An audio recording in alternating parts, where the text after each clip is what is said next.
Hello engineers, welcome to engineer Mayank. तो आज हम अपनी रिएक्ट की सीरीज़ स्टार्ट करने वाले हैं, जिसके अंदर हम रिएक्ट का बेसिक से लेके पूरा एडवांस तक कंप्लीट करेंगे। आप लोगों ने थ्योरी तो अपने कॉलेजेस में और बहुत सारे यूट्यूब चैनल्स पे पढ़ ली होगी, पर इस कोर्स के अंदर हम लोग पढ़ने वाले हैं पूरा प्रैक्टिकल कि पूरा रिएक्ट को स्टार्ट कैसे करते हैं से लेके रिएक्ट को कंप्लीट और डिप्लॉय कैसे करते हैं अपने प्रोजेक्ट को, सब देखेंगे इस रिएक्ट के कोर्स में। तो फर्स्ट वीडियो में हम लोग देखते हैं कि रिएक्ट का सेटअप कैसे करते हैं और एक अपना बेसिक प्रोग्राम हम बना के देखते हैं रिएक्ट के अंदर, ठीक है। तो सबसे पहले हम लोग क्या करेंगे, अपने ब्राउज़र पर जाएंगे। ब्राउज़र पे जाके हम लोग सबसे पहले Node.js को डाउनलोड करेंगे। तो मैं लिखता हूँ Node.js डाउनलोड, ठीक है। तो यहाँ पे हमारा Node.js का जो सबसे पहला वेबसाइट आएगा nodejs.org, इस पर जाएंगे। तो यहाँ पे सिंपल नीचे आपका सिस्टम के अकॉर्डिंग डाउनलोड का बटन आ जाएगा। लाइक विंडोज़ है तो विंडोज़, मैक ओएस है, लिनक्स है तो सेलेक्ट कर सकते हो अपने सिस्टम के अकॉर्डिंग। देन यहाँ पे डाउनलोड करने के बाद देखो मैंने ऑलरेडी किया हुआ है। डाउनलोड करने के बाद इसको सिंपल इंस्टॉल कर लेना है। इस पर क्लिक करोगे और यहाँ से नेक्स्ट करके इंस्टॉल कर सकते हो। तो मेरे में तो अभी ऑलरेडी इंस्टॉल्ड है, तो मैं तो इसको इंस्टॉल नहीं करूँगा। नेक्स्ट करके आप लोग इसको इंस्टॉल कर लीजिएगा। जब ये आपका इंस्टॉल हो जाए, इंस्टॉल होने के बाद आप लोग अपना कमांड प्रॉम्प्ट ओपन करना। कमांड प्रॉम्प्ट ओपन करने के बाद यहाँ पे लिखना node-v। तो यहाँ पे नीचे नोड का वर्जन आ जाएगा। अगर ऐसा आ जाता है तो मतलब आपका Node.js सक्सेसफुली इंस्टॉल हो गया है, ठीक है। और अगर ऐसा नहीं आता है तो मेरे को कमेंट करके बताइए कि आपको क्या प्रॉब्लम आ रही है, तो मैं उसका पूरा सॉल्यूशन आपको कमेंट में रिप्लाई कर दूंगा, ठीक है। तो अभी हमारा Node.js तो सक्सेसफुल इंस्टॉल हो गया। अब देखते हैं हम Node.js के थ्रू रिएक्ट का प्रोजेक्ट कैसे बनाएंगे। वो देखने के लिए हम क्या करेंगे, सबसे पहले मैं ब्राउज़र वगैरह सब बंद कर देता हूँ। उसके बाद मैं एक फ़ोल्डर में, ठीक है, इसी फोल्डर के अंदर मैं एक और फोल्डर बनाता हूँ रिएक्ट का, ओके। मैं रिएक्ट का फोल्डर बना देता हूँ और इसको मैं टर्मिनल में ओपन करता हूँ। यहाँ पे मैं क्लिक करूँगा, राइट क्लिक करूँगा, यहाँ पे आएगा ओपन इन टर्मिनल, इस पर क्लिक करते हैं, ठीक है। तो इस पे क्लिक करने के बाद अब हम लोग क्या करने वाले हैं, यहाँ पे लिखेंगे नोड, ठीक है। एक बार चेक कर लेना node-v करके वर्जन आ रहा है, ठीक है, वर्जन आ रहा है। तो अब हम लोग यहाँ पे क्या करेंगे, हम यहाँ लिखेंगे npm create vite @latest और यहाँ पे अपने प्रोजेक्ट का हम नेम देंगे, ठीक है। प्रोजेक्ट नेम कुछ भी हो सकता है, आप अपने नाम का भी प्रोजेक्ट बना सकते हो। तो मैं इसका नाम देता हूँ फर्स्ट प्रोजेक्ट, ठीक। मैंने इसका नाम दे दिया और एंटर प्रेस किया। अब यहाँ पे हमसे कुछ ऑप्शंस पूछेगा, देखो सेलेक्ट अ फ्रेमवर्क। तो आप लोगों को यहाँ पे क्या सेलेक्ट करना है, रिएक्ट पे हम लोग क्लिक करेंगे। उसके बाद यहाँ पूछा है सेलेक्ट अ वेरिएंट। तो यहाँ पे वेरिएंट में आप लोगों को सिंपल जावास्क्रिप्ट को सेलेक्ट करना है, ठीक है। बाकी और किसी को सेलेक्ट मत करना, सिंपल जावास्क्रिप्ट को हमको सेलेक्ट करना है। जावास्क्रिप्ट को हम सेलेक्ट करेंगे और यहाँ पर हमारा रिएक्ट का प्रोजेक्ट बन के रेडी हो गया है। तो अभी हमको ना यहाँ पे कुछ कमांड्स दे रहा है रन करने को। लाइक देखो cd फर्स्ट प्रोजेक्ट। तो एक काम करते हैं, इसको हम रन कर लेते हैं, cd फर्स्ट प्रोजेक्ट, ठीक है। cd किया हमने, तो हम क्या हुआ, हम रिएक्ट फोल्डर के अंदर जो फर्स्ट प्रोजेक्ट का फोल्डर बना है उसके अंदर आ गए। देखो यहाँ पे एक फर्स्ट प्रोजेक्ट का फोल्डर बन गया है, तो इस फोल्डर के अंदर आ गए। इसके बाद हमको दो कमांड्स और दिए इसने, npm install और npm run dev। एक बार दोनों को रन कर लेते हैं, npm install, ठीक है। आगे वाली वीडियोस में आप लोगों को पता चल जाएगा कि npm install क्या काम करता है, और npm run dev तो अभी बता दूंगा मैं। तो देखो ये हमारा npm install हो गया। तो अब हम npm run dev करते हैं। देखो जैसे ही मैं npm run dev करूँगा, हमारा जो रिएक्ट का प्रोजेक्ट है वो रन हो जाएगा। एक लिंक हमको मिल जाएगा यहाँ पर लोकल होस्ट का। तो इस पर मैं जैसे ही क्लिक करूँगा तो देखो यहाँ पे हमारा रिएक्ट का प्रोजेक्ट हमको मिल गया। और यहाँ पे देखो एक बेसिक काउंटर भी मिल गया है हमको कि इस पर क्लिक करते हैं तो यहाँ पे नंबर इंक्रीज होता जाता है, ठीक है। तो एक काम करते हैं, अभी इसको बंद करते हैं हम लोग। पहले इसको VS कोड में ओपन करते हैं। तो अभी यहाँ से मैं टर्मिनल को भी बंद कर देता हूँ, ठीक। तो मैं अब इसको VS कोड में ओपन करता हूँ। तो आप लोगों का ऑप्शन आएगा कि राइट क्लिक करोगे और यहाँ पे शो मोर पे क्लिक करके यहाँ पे ऑप्शन आ जाएगा ओपन विथ VS कोड। अगर नहीं आता तो एक काम कर सकते हो, लाइक इसको ओपन इन टर्मिनल करके कोड डॉट भी लिखोगे तो ये प्रोजेक्ट आपका VS कोड में ओपन हो जाएगा। देखो यहाँ पे मेरा प्रोजेक्ट VS कोड में ओपन हो गया। और अगर ज़्यादा ही कन्फ्यूज़न है हर चीज़ में तो यहाँ से फाइल पे क्लिक करके ओपन फोल्डर पे क्लिक करके उस फोल्डर को नेविगेट करके सेलेक्ट कर सकते हो। ऐसे सेलेक्ट करके सेलेक्ट फोल्डर, तो वो फोल्डर भी ओपन हो जाएगा। ठीक है, ये तो आप कैसे भी ओपन कर सकते हो। अब हम आते हैं यहाँ पे फर्स्ट प्रोजेक्ट जो हमारा हमने बनाया। अब इसका फोल्डर स्ट्रक्चर एक बार जान लेते हैं कि फोल्डर स्ट्रक्चर में होता क्या क्या है। ठीक है, मैं थोड़ा सा जूम कर देता हूँ। ठीक, तो अब हम यहाँ देखते हैं सारी फाइल्स का मीनिंग क्या क्या है। देखो यहाँ पे है एक index.html। देखो जैसे हम अपना HTML में बनाते थे ना एक index.html बॉयलर प्लेट कोड, ये वही मान लो यहाँ पे कि यहाँ पे एक ये बॉयलर प्लेट कोड है, इसके अंदर हमको कोई चेंजेस नहीं करना है। इसका जो हम सारा चेंजेस करेंगे, देखो यहाँ पे इसने एक स्क्रिप्ट टैग को लगा के एक src में फाइल दिया हुआ है, src के अंदर main.jsx। ठीक है, main.jsx जावास्क्रिप्ट XML। ठीक है, JSX का फुल फॉर्म है जावास्क्रिप्ट XML। तो अब देखो यहाँ पे src फोल्डर है, src फोल्डर के अंदर हमारे पास कुछ फाइल्स हैं। एक है हमारे पास main.jsx, index.css, app.jsx, app.css, फिर है assets वाला, इसके अंदर एक पड़ा है react.svg, इसके अंदर देखो इमेज पड़ा है ये। तो अब क्या करते हैं, एक बार फोल्डर स्ट्रक्चर जान लेते हैं। देखो index.html है, ये हमारा मेन फाइल है, इसी के थ्रू आपका पूरा रिएक्ट का प्रोजेक्ट काम करता है। मतलब अगर ये फाइल नहीं होगी तो रिएक्ट काम ही नहीं करेगा। ठीक है, उसके बाद हम देखते हैं अपना package.json फाइल। इस फाइल के अंदर क्या होता है, हमारे जितने भी हम पैकेजेस इंस्टॉल करते हैं, जो भी हम कमांड, जैसे अभी हमने जो कमांड रन की थी npm run dev, तो npm run dev लिखा था हमने, तो देखो यहाँ पे dev के आगे क्या लिखा हुआ है, wheat। ठीक, तो यहाँ पे हम लोग अपनी कस्टम कमांड्स भी बना सकते हैं। अगर मैं dev की जगह लिख देता हूँ develop, ठीक है, तो अगर अब मैं यहाँ पे टर्मिनल अपना ओपन करूँगा, तो मैं यहाँ से एक न्यू टर्मिनल ओपन करता हूँ और अब मैं यहाँ पे अगर लिखता हूँ npm run develop, ठीक है, तो अब देखो मेरा प्रोजेक्ट फिर से रन हो जाएगा। तो यहाँ से मैं अपनी कमांड्स को कस्टमाइज़ भी कर सकता हूँ। ठीक, तो अभी इसको डेव ही रहने देते हैं। फिर यहाँ पे हमारी डिपेंडेंसी ज़्यादा आती है, देखेंगे हम आगे नेक्स्ट वीडियोज़ में कि डिपेंडेंसी क्या होती है, हम कैसे इसको इंस्टॉल करते हैं, कैसे अनइंस्टॉल करते हैं। ठीक है, और बहुत सारी मैं अच्छी अच्छी डिपेंडेंसीज बताऊंगा जिससे आप लोगों का काम भी ईजी होगा। ठीक, तो और बाकी जो मेन फाइल थी वो यही थी आपके लिए कि index.html और package.json। उसके बाद src में आता है। src हमारा सबसे इम्पोर्टेंट फोल्डर है। ठीक, और एक है हमारा नोड मॉड्यूल्स। नोड मॉड्यूल्स में क्या है, जितनी भी हमारी डिपेंडेंसीज होंगी उसका जो सारी फाइल्स वगैरह होंगी वो हमारी नोड मॉड्यूल्स के अंदर होंगी। ठीक है, देखो अभी भी इसके अंदर बहुत सारी फाइल्स हैं, ये देखो। तो सारी चीज़ें हमारी जो भी हम इंस्टॉल करेंगे वो सब इसी के अंदर होगा, नोड मॉड्यूल्स के अंदर। तो src हमारा वो फोल्डर है जिसके अंदर हम सारा अपना कोड लिखने वाले हैं। ठीक है, और पब्लिक हमारा वो फोल्डर है जिसके अंदर से हम चीज़ें अपने आप एक्सेस कर सकते हैं। एक्सेस मीन्स वो भी आपको धीरे धीरे अभी पता चल जाएगा वीडियोस के अंदर।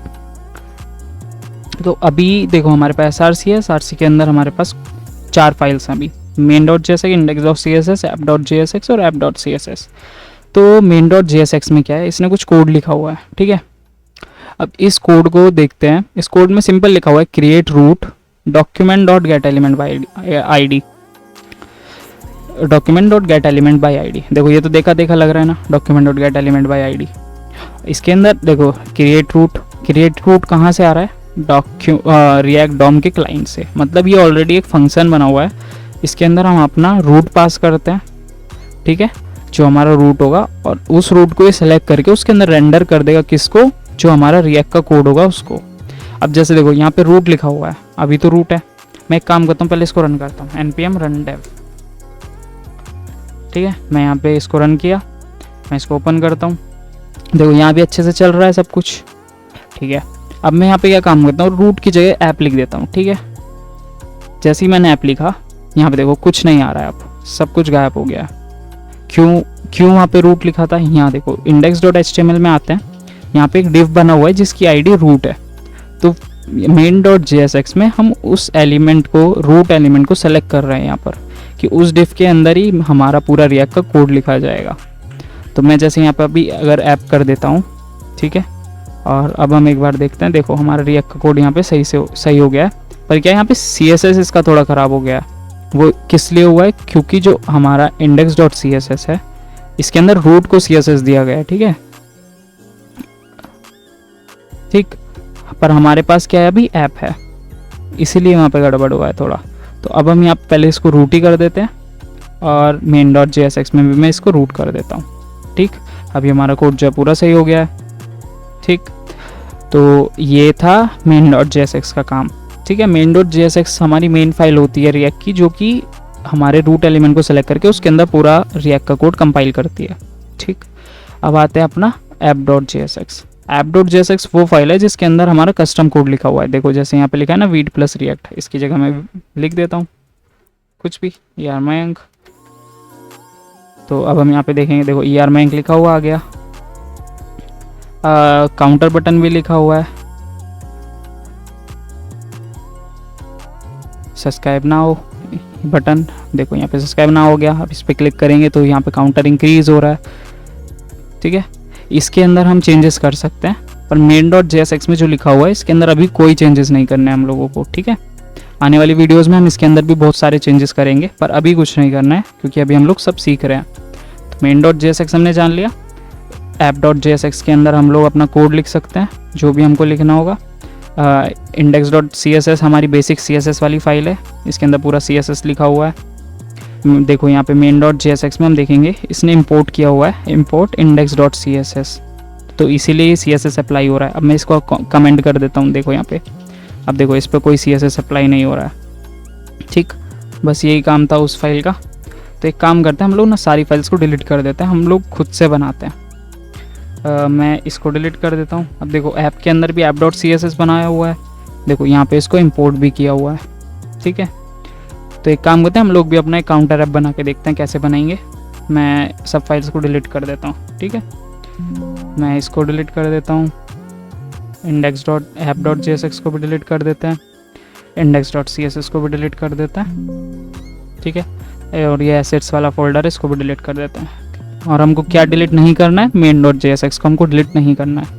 ठीक है, तो अब हम पहले अपना बनाते हैं ऐप, एक फ़ाइल बना लेते हैं। लाइक मैं इसका कुछ भी नाम देखो वहाँ पे ऐप था ना, अभी यहाँ पे हम काउंटर नाम देते हैं, counter.jsx कर देता हूँ मैं इसको। ठीक, अब उसके बाद में एक आप लोगों को प्लगइन बताने वाला हूँ। ठीक है, तो VS कोड में आना, यहाँ पे एक्सटेंशंस में जाना, यहाँ पे लिखना ES7। ठीक है, ES7 ये प्लगइन आएगा, इसको इंस्टॉल कर लेना। इसको इंस्टॉल करने के बाद क्या होगा, अब देखो यहाँ पे मेरा काउंटर लिखा हुआ था। ठीक, अब मैं यहाँ पे जैसे RFCE लिखूँगा तो देखो ये पूरा कोड इसने अपने आप कर दिया मेरा। ठीक है, कोड में क्या है, इसने क्या लिखा है, मतलब कोड में क्या लिखा है इसने, देखो सिंपल एक फंक्शन है, काउंटर नेम का फंक्शन बनाया, जिस नेम का हमारा फाइल था उसी नेम का इसने फंक्शन बना दिया है। उसके अंदर इसने रिटर्न कर दिया राउंड ब्रैकेट्स के अंदर डिव और काउंटर, टेक्स्ट को रिटर्न कर दिया। ठीक है, एक डिव बना के उसके अंदर टेक्स्ट लिख दिया काउंटर, ये हो गया। ठीक है, ये फंक्शन हमारा बनाया। उसके बाद इसने क्या लिखा है यहाँ पे, एक्सपोर्ट डिफ़ॉल्ट काउंटर।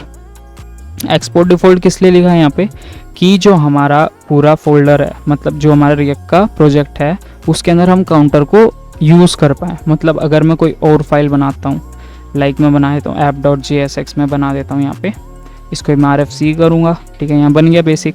अगर मैं उस काउंटर को यहाँ पे यूज़ करना चाहता हूँ, ठीक है, तो मैं यहाँ ऐसे डायरेक्टली लिख सकता हूँ काउंटर, तो अब मैं उसको यूज़ कर सकता हूँ। वो किस वजह से यूज़ कर सकता हूँ, क्योंकि हमने यहाँ उसको एक्सपोर्ट किया हुआ था, एक्सपोर्ट डिफ़ॉल्ट। देखो ऐप को भी हमने एक्सपोर्ट किया हुआ है, ऐप को भी हम यूज़ कर रहे हैं। कहाँ यूज़ कर रहे हैं, main.jsx में, यहाँ देखो। ठीक है, पर यहाँ देखो यहाँ कुछ एरर है क्योंकि ऐप जो है हमारा वो इम्पोर्टेड नहीं है। ठीक, जिस चीज़ को हम एक्सपोर्ट करेंगे उस चीज़ को इंपोर्ट भी करना पड़ेगा अगर कहीं भी यूज़ करना होगा तो देखो ऐप को इंपोर्ट करते हैं, यहाँ लिखता हूँ ऐप, तो देखो यहाँ पे अपने आप इंपोर्ट हो गया। इंपोर्ट ऐप फ्रॉम ./app का मतलब है इस फाइल को वो टारगेट कर रहा है। ठीक है, तो वहाँ पे हमारा ऐप भी चला गया। तो मैं अभी क्या करता हूँ, ऐप को डिलीट कर देता हूँ। हमारा काउंटर वाला हम बना रहे थे तो काउंटर पे फोकस करते हैं। ठीक है, तो मैं यहाँ पे क्या करूँगा, ऐप तो हमारे पास है नहीं, अब क्या है हमारे पास, काउंटर, तो मैं इसकी जगह पे काउंटर लिख दूँगा। ठीक है, तो अब हमारा कोड एक बार चेक करते हैं कुछ एरर तो नहीं है। देखो कुछ एरर नहीं है और यहाँ पे काउंटर लिखा हुआ भी आ रहा है हमारे पास। अच्छा, ठीक, तो अब हम क्या करते हैं, अपने काउंटर बनाते हैं जिस पे हम क्या करेंगे, इंक्रीमेंट और डिक्रीमेंट करेंगे नंबर्स को। ठीक, तो वो कैसे बनाएंगे, तो हम जाते हैं अपने काउंटर वाली फाइल में, सॉरी, तो हम जाते हैं अपने काउंटर वाली फाइल में। अब यहाँ पर मैं क्या करने वाला हूँ, इसके अंदर मैं यहाँ पे एक H1 देता हूँ। ठीक है, यहाँ पे मैं देता हूँ क्लिक्ड। ठीक है, क्लिक्ड, यहाँ पे हमारा इंक्रीमेंट मतलब नंबर हमारा दिखाई देगा जो भी होगा। और मैं यहाँ पे 2 बटन देता हूँ, ठीक, बटन ऐड, सबट्रैक्ट, ठीक है, 2 बटन दे दिया ऐड और सबट्रैक्ट का। अब हम क्या करेंगे, जब भी मैं क्लिक करूँ ऐड पे तो यहाँ पे +1 हो, जब मैं सबट्रैक्ट पे क्लिक करूँ तो -1 हो, ठीक है, तो 0 हो जाएगा वापस ये, ठीक है। तो ये चाहते हैं हम लोग। तो उसके लिए हमारे पास रिएक्ट में कुछ चीज़ें दी गई हैं ऑलरेडी, तो वो कैसे जानेंगे देखते हैं। तो रिएक्ट के अंदर हमारे पास दिए गए हैं हुक्स, ठीक है।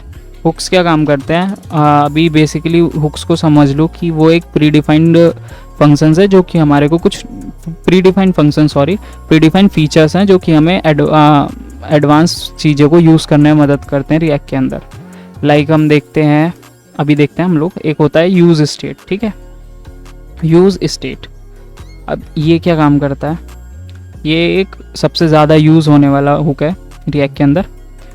हम लोग इसका बहुत ज़्यादा यूज़ करेंगे अपनी आने वाली वीडियोस में। देखो यूज स्टेट क्या करेगा, इसके अंदर हम स्टोर करेंगे इनिशियल वैल्यू को। यूज स्टेट के अंदर हमने डाली अपनी इनिशियल वैल्यू, क्लिक की, 0 है तो 0 हमने डाल दिया, ठीक। अब इसकी वैल्यूज़ को हमें चेंज भी करना है और इसकी वैल्यू भी चाहिए, तो उसके लिए हम कैसे लिखते हैं, देखो हम यहाँ लिखेंगे कॉन्स्ट, हम यहाँ पे स्क्वायर ब्रैकेट्स लगाएंगे, पहले में लिखेंगे हम काउंट और दूसरे में लिखेंगे सेट काउंट, ठीक, और इसको कर देंगे इक्वल।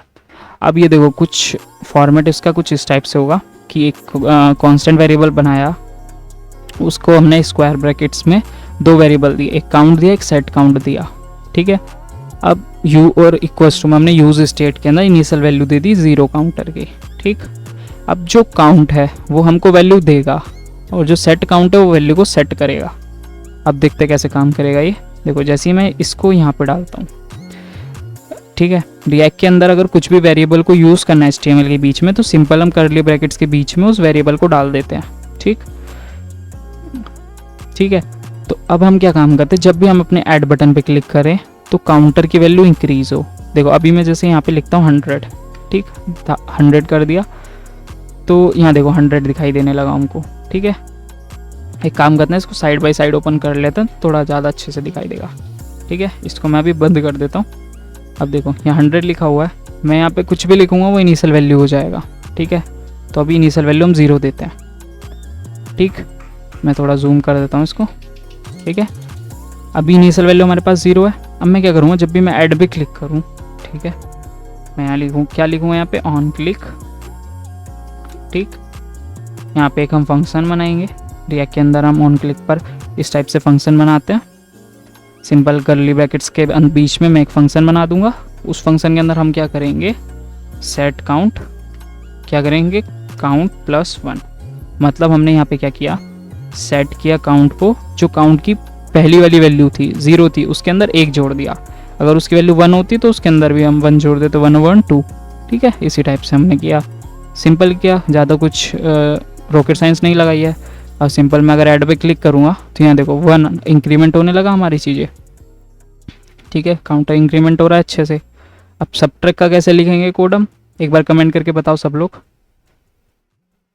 ठीक है। तो अब हम लिखते हैं सबट्रैक्ट का, तो ऑन क्लिक किया, सेट काउंट, यहाँ पे प्लस की जगह क्या करेंगे हम लोग, माइनस, तो अब क्या होगा यहाँ पे सबट्रैक्ट होने लगा, तो हमारा प्लस भी होने लगा माइनस भी होने लगा। तो आप लोग अभी समझ गए होंगे कि रिएक्ट कैसे काम करती है, फोल्डर स्ट्रक्चर समझ आया होगा थोड़ा सा, जैसा मैंने समझाने की कोशिश की है। तो अभी हमारा काउंटर वाला एक मिनी प्रोजेक्ट तो हमारा बन गया है। ऐसे ही हम लोग बहुत सारे प्रोजेक्ट बनाने वाले हैं इस सीरीज़ के अंदर, तो अभी चैनल को सब्सक्राइब कर लो। तो आज के लिए बस इतना ही, मिलते हैं नेक्स्ट वीडियो में। और अगर वीडियो पसंद आई हो तो वीडियो को लाइक करना, चैनल को सब्सक्राइब करना और कमेंट करके बताओ अगर कहीं भी तुमको प्रॉब्लम आ रही है तो मैं कमेंट में रिप्लाई दूंगा। तो मिलते हैं नेक्स्ट वीडियो में, टेक केयर, बाय बाय।